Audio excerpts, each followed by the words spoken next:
तो जी हाँ दोस्तों, आपने थंबनेल पर बिल्कुल सही सुना है। रशिया ने भारत के सामने कुछ ऐसी परिस्थितियां लाकर खड़ा कर दी है कि अब ना तो भारत निकल पा रहा है और ना ही उगल पा रहा है। देखिए, जब से रशिया यूक्रेन वॉर शुरू हुआ है, भारत ने बहुत बड़े स्केल पर रशिया से क्रूड ऑयल खरीदा और इसका फायदा हमें हुआ भी। अभी कुछ ही समय पहले खबरें निकल कर आई थी जिनमें ये बताया गया है कि रशिया का सस्ता तेल खरीदने की वजह से भारत को अभी तक $7 बिलियन से भी ज्यादा का फायदा हो गया है। और हम लोग काफी लंबे समय से इस बात का कैलकुलेशन कर रहे थे कि किस दिन हम लोग S-400 की कीमतों को पूरी तरह से वसूल करेंगे, तो वो फाइनली हम लोगों ने वसूल करके सरपास कर दिया। तो अभी तक तो हमें बहुत फायदा हुआ। इसके अलावा भारत ने इसी क्रूड ऑयल को रिफाइन करके यूरोपियन देशों को भी बेचा, वहां से भी पैसा कमाया। तो इससे फायदे हमें दो तरह के देखने के लिए मिले। एक तो ये है कि भारत की रिफाइनरीज की जो मार्जिन थी वो काफी बढ़ गई। इसके अतिरिक्त दोस्तों, भारत के अंदर अभी तक क्रूड ऑयल की कीमतें जो काफी बढ़ी हुई थी वो एटलीस्ट स्थिर रही और ज्यादा इनमें वृद्धि नहीं देखने के लिए मिली।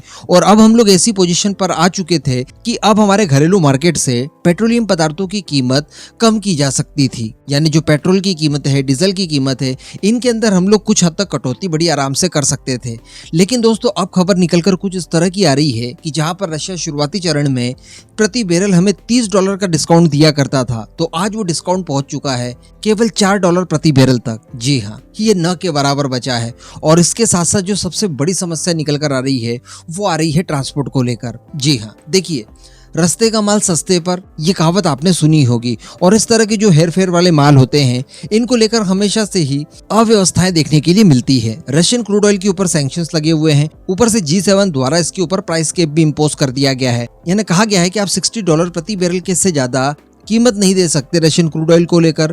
तो ठीक है, रशिया की कंपनी है, जब भारत की कंपनियों को क्रूड ऑयल बेचती है तो बिल $60 से कम का ही फटता है। लेकिन दोस्तों, यहाँ पर चूंकि अव्यवस्थाएं इतनी ज्यादा फैल चुकी है, हर काम में रिस्क है, इस वजह से ट्रांसपोर्टिंग को लेकर रशिया ने नाजायज फायदा उठाना शुरू कर दिया। जी हाँ, क्योंकि बताया ये जा रहा है कि रशिया से भारत तक आने में प्रति बैरल जो हमें ट्रांसपोर्ट पे करना पड़ रहा है, उसमें अब किसी भी तरह की कोई ट्रांसपेरेंसी नहीं बाकी रह गई है। और $11 से लेकर $19 प्रति बैरल, जी हाँ, $11 से लेकर $19 प्रति बैरल की ट्रांसपोर्टिंग वसूली जा रही है।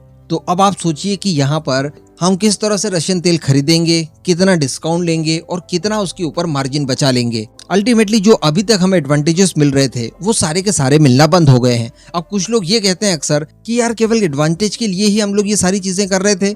तो बिल्कुल भाई, एडवांटेज के लिए ही तो किया जा रहा था।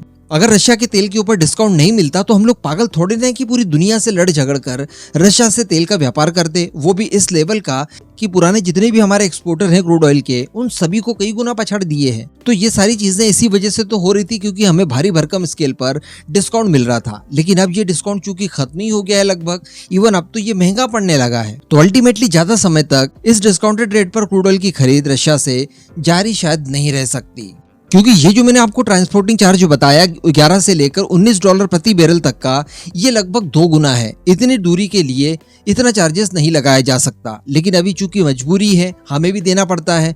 तो ये सारी परेशानियां मिलकर कुल मिलाकर अब इंडिकेशन दे रही है कि रशिया का क्रूड ऑयल धीरे धीरे ही सही, लेकिन अब आप भूल जाइए, इसके बाद हमें पहले जैसी ही जिंदगी जीना होगी और मिडिल ईस्ट से ही भारी भरकम स्केल पर क्रूड ऑयल खरीदना होगा। इस पूरे मुद्दे पर अब आपका जो भी मानना हो नीचे कमेंट करके जरूर बताइएगा।